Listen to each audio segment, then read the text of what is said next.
La herencia de las sombras existe en lugares que, mucho antes de ser habitados por nosotros, ya tienen sus propias historias grabadas en el aire, en el crujido de la madera y en el silencio pesado que se instala cuando cae la noche. Casas que nunca han estado verdaderamente vacías, pasillos que guardan el eco de pasos que ya no pertenecen a este mundo. Las familias llegan y se van, pintan las paredes, cambian los muebles, pero hay presencias que se niegan a mudarse. Se aferran a los rincones como el polvo, esperando, observando, a veces protegiendo y otras reclamando lo que una vez fue suyo. Y así comienza nuestra historia, no con una casa, sino con tres destinos entrelazados por el velo invisible que separa nuestro mundo del suyo.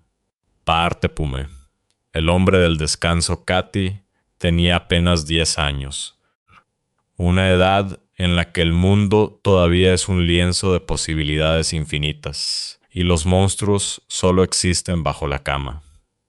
Desde muy pequeña, sin embargo, la niña había sentido algo más. No era miedo, sino una conciencia sutil, una especie de sexto sentido que le permitía percibir las corrientes invisibles que fluyen a nuestro alrededor. A veces, en la soledad de su cuarto, sentía una calidez repentina, una sensación de paz que la envolvía como un abrazo. Ella sabía, con la certeza pura de la infancia, que era su abuelo. Nunca lo había conocido en vida. Él había partido de este mundo cuando su propio padre era apenas un niño de 9 años. Pero su energía, su esencia protectora, era una sombra familiar y reconfortante que caminaba a su lado. No necesitaba una fotografía para reconocerlo, lo sentía en el alma. Ese año, la vida de la familia dio un vuelco. Se mudaban a otra ciudad, una zona más rural, de cielos más amplios y un silencio más profundo. El cambio significaba una casa nueva, un colegio nuevo, un horizonte de rostros desconocidos. Para una niña de 10 años, aquello era una mezcla de terror y aventura. El día de la mudanza llegó con el sol pálido de la mañana. El coche familiar avanzaba por carreteras flanqueadas de árboles, seguido de cerca por el camión de mudanzas, un gigante metálico que cargaba con toda su vida empaquetada en cajas de cartón. La casa nueva se erigía al final de una calle tranquila, de 2 plantas, con un pequeño jardín descuidado y ventanas que parecían ojos expectantes. Mientras el camión se detenía con un chirrido de frenos, los padres de Kati, siempre considerados, decidieron ir a la tienda del pueblo a comprar bebidas y algo de picar para los trabajadores de esa mudanza, que descansaban en la cabina del vehículo, exhaustos por el largo viaje. «No tardamos, cariño. ¿Por qué no entras y eliges tu habitación?», le dijo su madre, con una sonrisa que intentaba calmar la ansiedad del momento. Kati se quedó sola. La llave giró en la cerradura con un chasquido que resonó en el silencio. Empujó la puerta y el olor de la casa la golpeó, una mezcla de polvo, madera vieja y ese aroma cerrado que tienen los lugares que llevan tiempo sin vida. Pero bajo todo aquello había algo más, una nota extraña, metálica y faintly dulce, que no supo identificar. La emoción, sin embargo, era más fuerte que cualquier recelo. Su propia visitación, un nuevo reino por descubrir. Dejó su pequeña mochila en el suelo del recibidor y sus pasos resonaron en el vacío. La planta baja era un laberinto de habitaciones desnudas, donde la luz del sol dibujaba rectángulos luminosos en el suelo polvoriento. Pero su objetivo estaba arriba. Comenzó a subir la escalera de madera. Cada peldaño gemía bajo el peso de sus zapatillas. A mitad de camino notó algo en la pared. Una mancha rojiza casi marrón, como si alguien hubiera arrastrado un dedo manchado de óxido sobre la pintura desvaída. Frunció el ceño, extrañada, pero la curiosidad por el piso de arriba era más apremiante. Siguió subiendo. Llegó al descanso, ese pequeño rellano que dividía la escalera en dos tramos. Desde allí, el pasillo de la segunda planta se extendía ante ella, oscuro y silencioso. Levantó la vista y su corazón se detuvo. Ahí estaba él, de pie al final del pasillo, un hombre. No era uno de los trabajadores de la mudanza. Su ropa era de otra época. Vestía un chaleco oscuro sobre una camisa blanca, pantalones de cotelé negros y zapatos de vestir que no tenían ni una mota de polvo. Tenía el cabello oscuro, peinado hacia atrás, y un bigote espeso que ensombrecía su labio superior. Su piel era pálida, casi translúcida, como el papel de cera.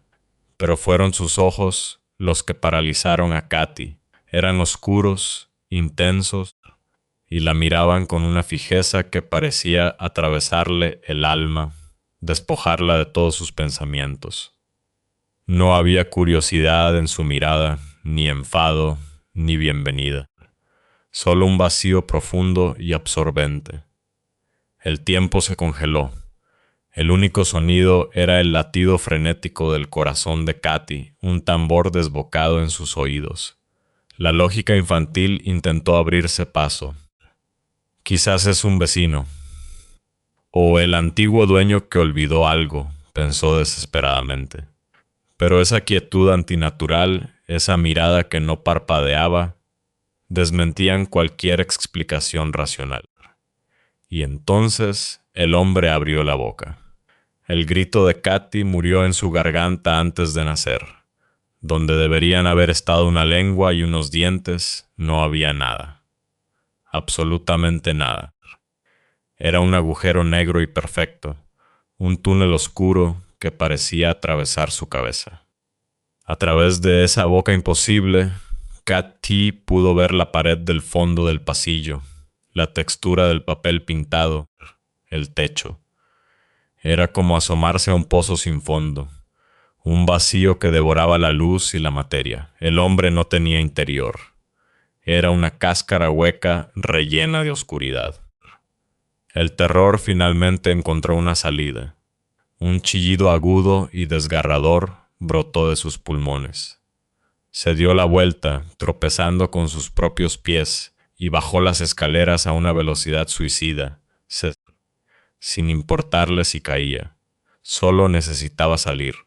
Salir de esa casa, de esa mirada, de ese agujero negro. Estalló por la puerta principal, sin aliento, con las lágrimas corriendo por sus mejillas. Justo en ese momento, la vecina de la casa de enfrente regaba las flores de su jardín. Era una mujer de mediana edad, de aspecto amable. Al ver a la niña en ese estado de pánico, soltó la manguera y corrió hacia ella. «Chiquita, ¿qué te pasa? ¿Te has hecho daño?», preguntó, con la voz cargada de preocupación. Katy, entre sollozos y jadeos, intentó explicarle. Las palabras se atropellaban inconexas. Un hombre arriba, sus ojos, su boca, no tenía nada. Un agujero. La reacción de la vecina no fue la que Katy esperaba. No hubo escepticismo, ni una sonrisa condescendiente. Su rostro se tensó, la amabilidad se evaporó y fue reemplazada por una máscara de dolor y recelo. Se puso rígida y, para el asombro de la niña, sus ojos se llenaron de lágrimas. La mujer empezó a llorar, un llanto silencioso y amargo. En ese preciso instante, el coche de sus padres apareció al final de la calle. Al ver la escena, su hija llorando desconsoladamente y la vecina visiblemente afectada, aparcaron de cualquier manera y corrieron hacia ellas. «¿Qué ha pasado?», preguntó su padre, alarmado. La vecina no respondió. Se dio media vuelta, entró a su casa y cerró la puerta de un portazo. Unos segundos después, un hombre, presumiblemente su marido, salió con una expresión incómoda en el rostro. Se acercó a los padres de Kaati, evitando mirar a la niña. «Disculpen», dijo, con voz baja y tensa. «Mi mujer está muy sensible. El antiguo dueño de esta casa era su hermano».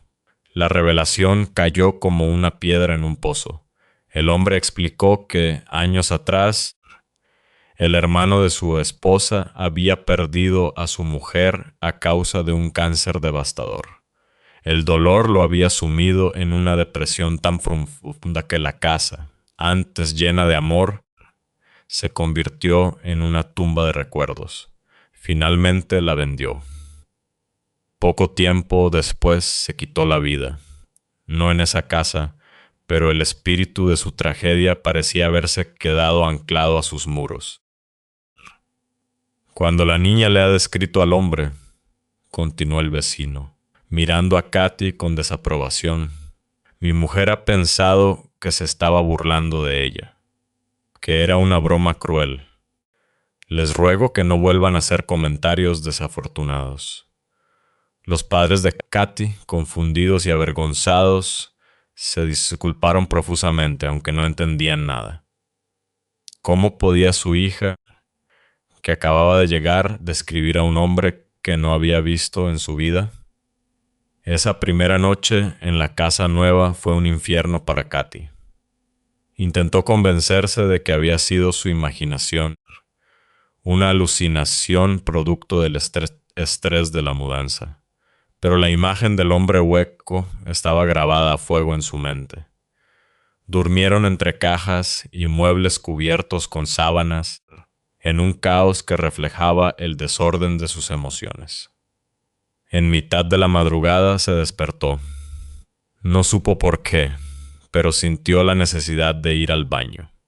El silencio de la casa era absoluto, solo roto por la respiración acompasada de sus padres. Se levantó, todavía medio dormida, y caminó por el pasillo de la planta baja. Al pasar junto a la escalera, una fuerza invisible la hizo detenerse y mirar hacia arriba. Ahí estaba él, en el mismo lugar, el hombre del descanso. Pero esta vez algo era diferente. El miedo no la paralizó. La presencia del hombre no se sentía vacía ni amenazante. Sus ojos, aunque seguían siendo profundos, ya no la atravesaban con frialdad. Había en ellos una tristeza infinita, una súplica silenciosa. Ya no era un espectro terrorífico, sino el eco de un alma rota. Le habló. Kaati no recordaría jamás las palabras exactas. No fue una voz que oyera con sus oídos, sino un pensamiento claro y nítido que se instaló directamente en su mente. Le pidió que le diera un mensaje a su hermana, la vecina. Un mensaje para que ella supiera que él estaba bien, que había encontrado paz. Para probar que el mensaje era auténtico, le confió una voz, un nombre especial y secreto que solo ellos dos compartían. Y tan repentinamente como había aparecido, se desvaneció. No se fue, simplemente dejó de estar allí. El pasillo quedó vacío, pero el aire ya no se sentía opresivo. Kaati se encontró en un terrible dilema. La mujer ya pensaba que era una niña cruel. ¿Cómo iba a acercarse a ella con un mensaje de su hermano muerto? Podría empeorar las cosas terriblemente. Durante días guardó el secreto, un peso que le oprimía el pecho.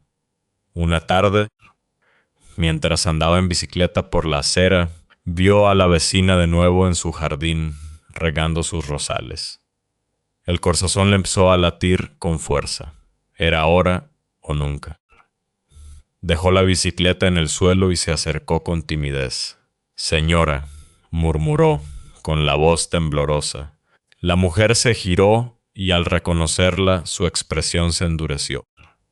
«Quería pedirle disculpas por lo del otro día», dijo Kaati, apurada. «No quise ofenderla, de verdad. pero, pero he dudado mucho en si debía decirle esto. La vecina la miraba en silencio, con los brazos cruzados. Su hermano, continuó Katy, tomando una bocanada de aire. Me dijo que le dijera que está bien y me pidió que le mencionara un nombre.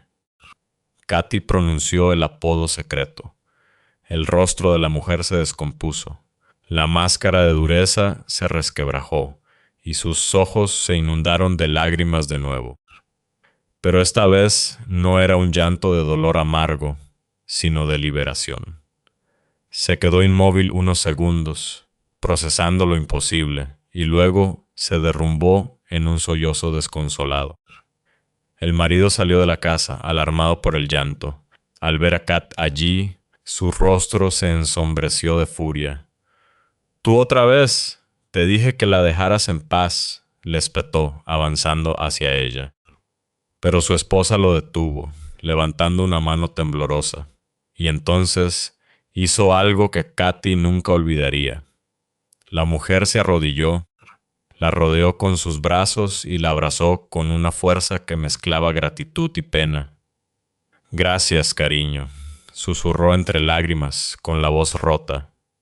«Muchas, muchas gracias. Desde aquel día, Katy y la vecina desarrollaron un vínculo especial y silencioso. El marido nunca entendió del todo lo que había pasado y seguía mirando a la niña con una mezcla de recelo y asombro, pero notaba el cambio en su esposa. Notaba que una herida profunda, por fin, había empezado a cicatrizar. Katy había sido el puente improbable entre dos mundos, y esa experiencia la marcó para siempre, enseñándole que a veces las voces del otro lado no buscan asustar, sino sanar, pero no todas las almas que permanecen buscan consuelo. Algunas, distorsionadas por el dolor o la nostalgia, se convierten en ecos peligrosos, trampas para los vivos que se atreven a escuchar. Parte 2. La fotografía Rota María tenía 14 años, pero la historia que la perseguía había comenzado un año antes, a los 13, en una de esas tardes grises en las que la melancolía se pega a la piel como la humedad. Era la víspera del aniversario del fallecimiento de su abuela, una fecha que siempre dejaba un hueco helado en su corazón. La quería con una devoción absoluta. Aunque los recuerdos nítidos de su rostro se habían vuelto borrosos con el tiempo, como una acuarela bajo la lluvia, la sensación de su amor permanecía intacta. Recordaba el tacto de sus manos, el olor a lavanda de su ropa y la seguridad inquebrantable que sentía a su lado.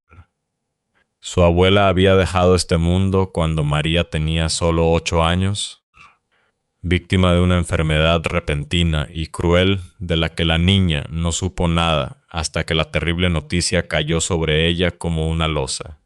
No volvería a verla nunca más. De todos los recuerdos, uno, el más vívido y doloroso, la atormentaba en las noches de insomnio. La imagen de su abuela en el funeral, dentro de su ataúd. Se veía tan fría, tan frágil. Su rostro, antes lleno de vida y sonrisas, era una máscara de cera sin expresión. Esa imagen era una espina clavada en su memoria, un recordatorio perpetuo de que no había podido despedirse, de que no había estado con ella en sus últimos momentos. Deseaba con todas sus fuerzas no haberla visto nunca así.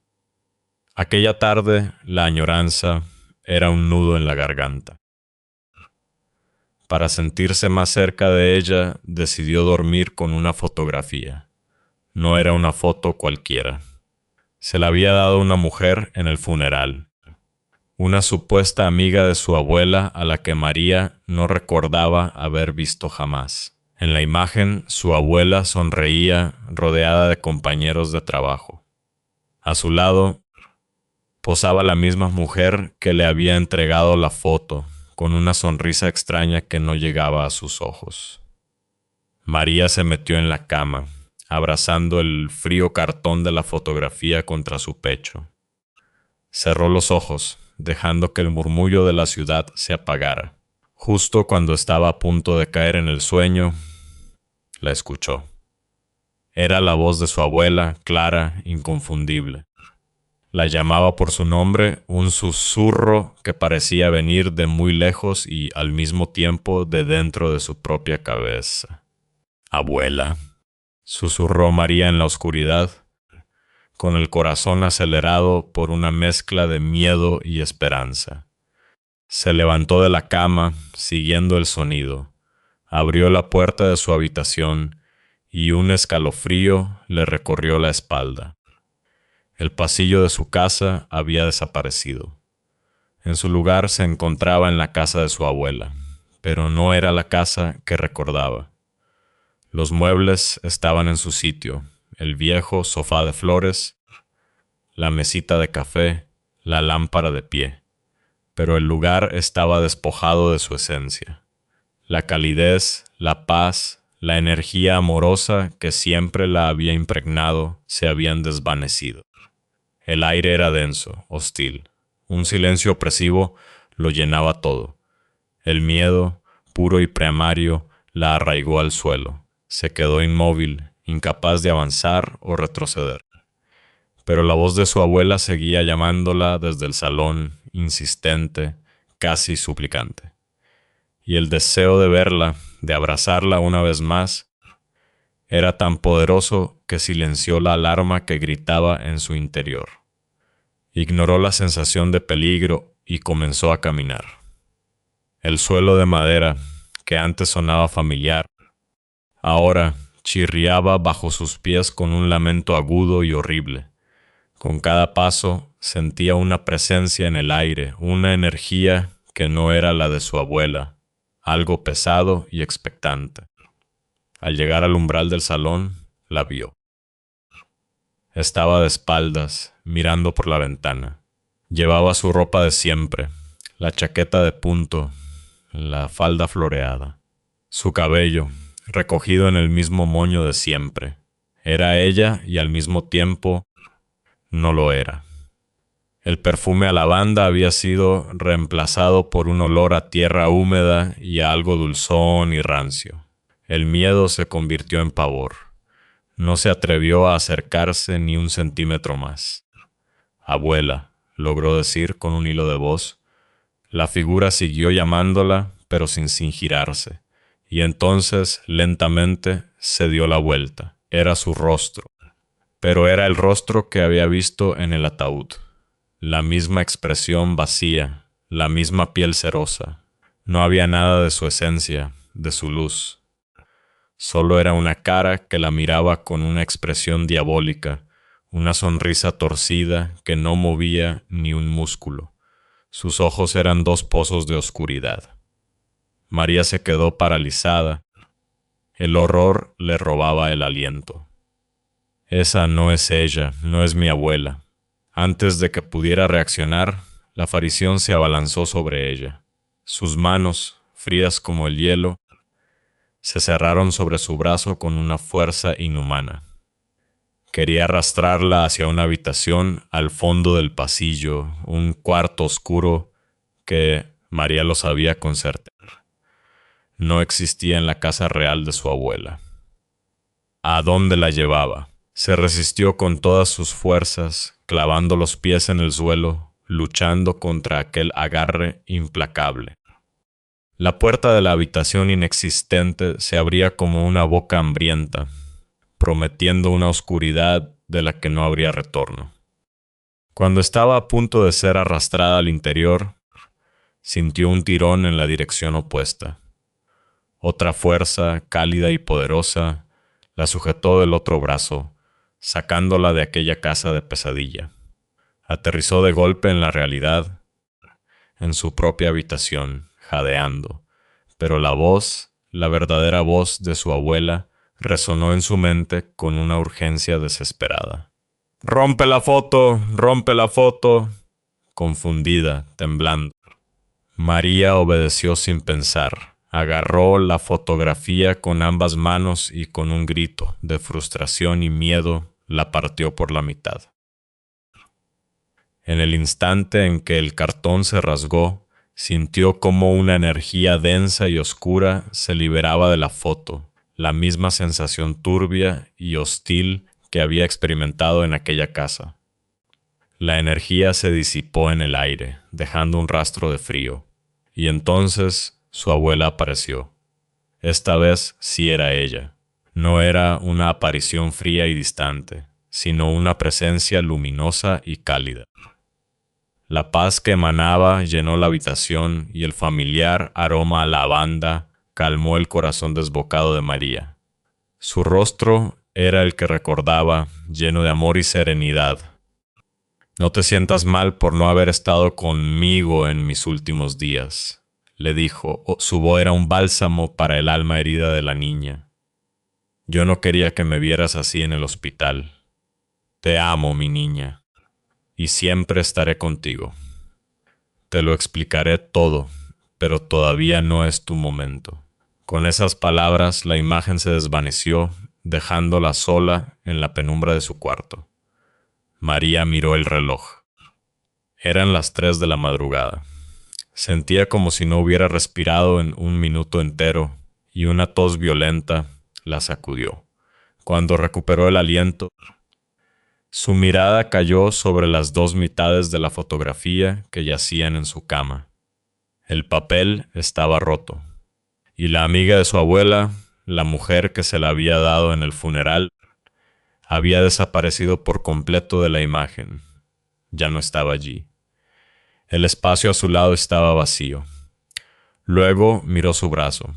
Justo donde la aparición la había agarrado, tenía marcas rojas, la huella perfecta de unos dedos que la habían apretado con una fuerza brutal. El terror la invadió de nuevo. No había sido un sueño, había sido real. Al día siguiente, intentó preguntar por aquella mujer. No podía sacársela de la cabeza, pero curiosamente nadie en su familia sabía de quién estaba hablando. Le enseñó la foto rota, pero como la mujer ya no aparecía en ella, todos pensaron que estaba confundida. Probablemente trabajaba en la funeraria, cariño, o era una conocida lejana. Frustrada, dejó de preguntar para no parecer loca, pero ella sabía lo que había visto. Sabía que esa mujer le había entregado la foto. Una entidad oscura se había adherido a la imagen de su abuela, usando su dolor y su nostalgia como un portal para acercarse a ella. Su verdadera abuela la había salvado, rompiendo el vínculo y expulsando a la intrusa. Una lección aprendida de la forma más aterradora.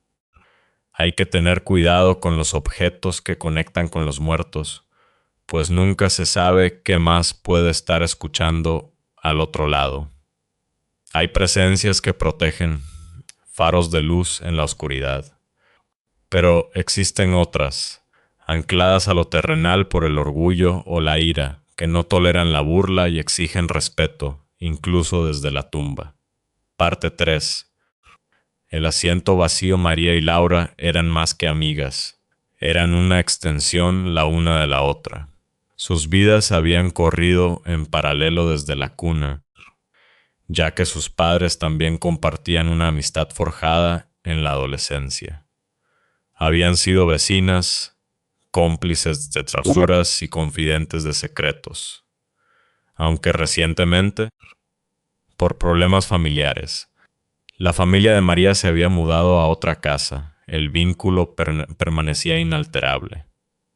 La madre de María, sabiendo de esa conexión casi simbiótica, la dejaba pasar los fines de semana en casa de Laura sin dudarlo.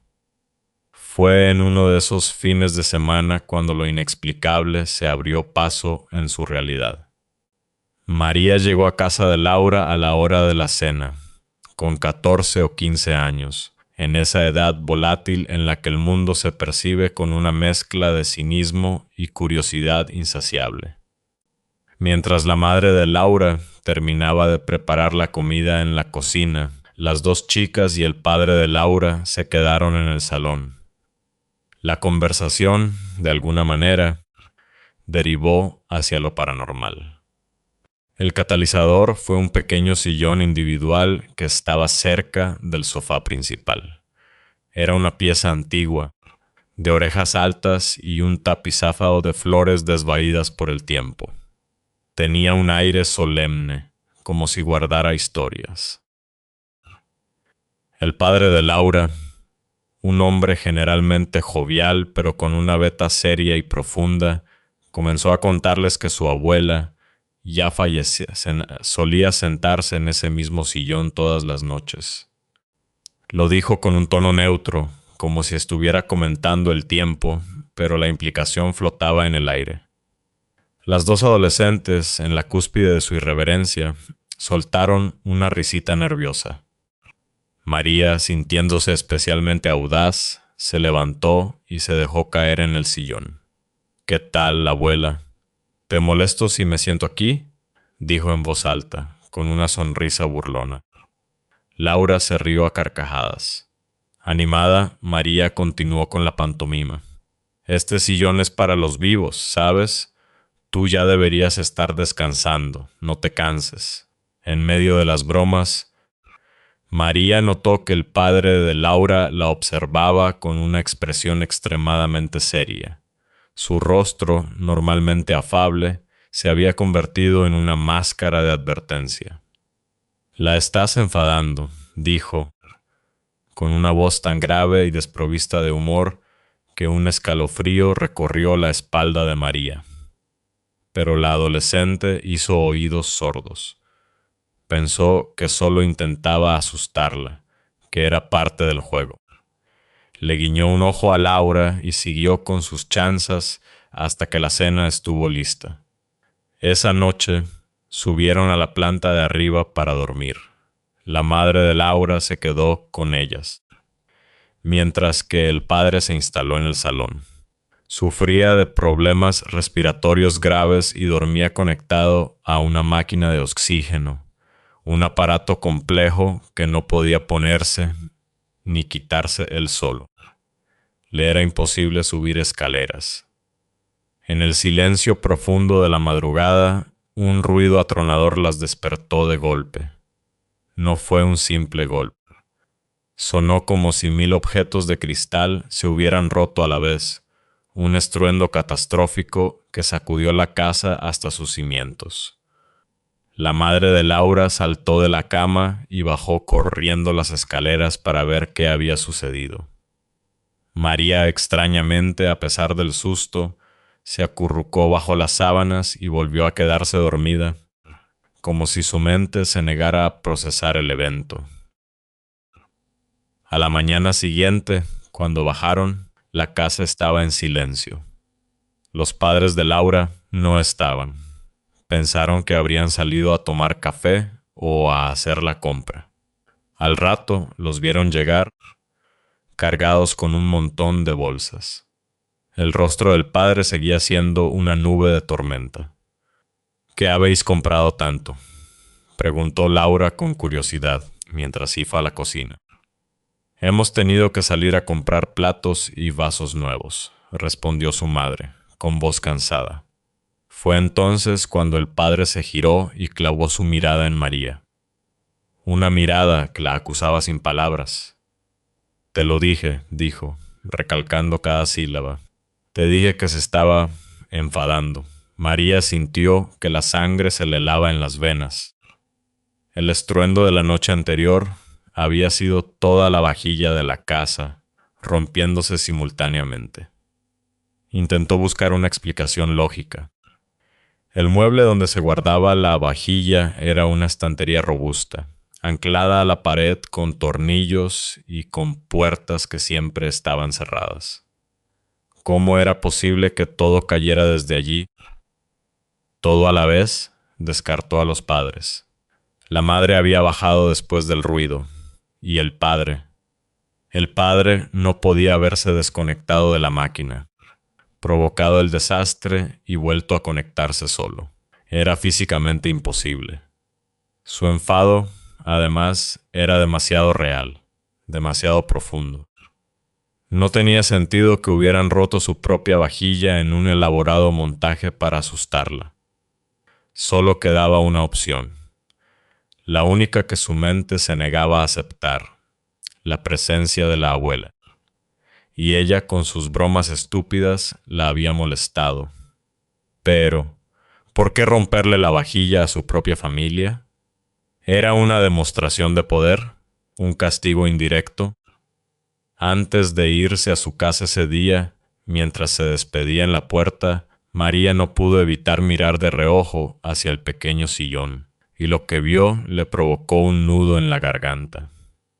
El sillón, que siempre estaba ligeramente inclinado hacia el sofá, ahora estaba perfectamente recto, orientado hacia el pasillo que daba a la cocina. Como si alguien se hubiera sentado en él, observando su obra de destrucción, y luego se hubiera levantado en esa dirección. Sintió que el vello se le erizaba. No dijo nada. Se despidió, intentando que su voz no temblara. Al salir por la puerta, el padre de Laura la sostuvo la mirada unos segundos más de lo normal, y entonces una sonrisa casi imperceptible, una sonrisa de suficiencia, se dibujó en sus labios. Él se había dado cuenta. Sabía que ella lo sabía. Esa noche, ya en la seguridad de su propia casa, María se despertó de madrugada. No hubo ningún ruido. Fue una sensación, la certeza absoluta de que alguien la estaba observando. Abrió los ojos lentamente, con el corazón martillándole contra las costillas. La penumbra de su habitación fue tomando forma, y en la esquina, justo al lado de la silla, donde siempre dejaba la ropa amontonada, distinguió una silueta. Una forma oscura, sentada, inmóvil, esperando. Un pensamiento claro y aterrador se apoderó de su mente como si se lo hubieran susurrado al oído. Me la he traído conmigo. Y entendió la sonrisa del padre de Laura. No era solo de suficiencia, era de alivio. La presencia ya no estaba en su casa. Ahora estaba en la suya. Desde entonces, María vive con una sombra a su lado. Un terror silencioso a los asientos vacíos. Antes de sentarse en cualquier sillón, en cualquier silla, se asegura de que realmente lo esté. Ha aprendido a intuir las presencias, a sentir el frío que dejan en el aire. La gente no entiende su fobia, sus miradas nerviosas a los espacios desocupados. Pero ella sabe que un asiento vacío es una invitación. Y que hay espíritus que, una vez invitados, se niegan a marcharse. Se sientan, esperan y observan, recordándonos para siempre que nunca estamos verdaderamente solos.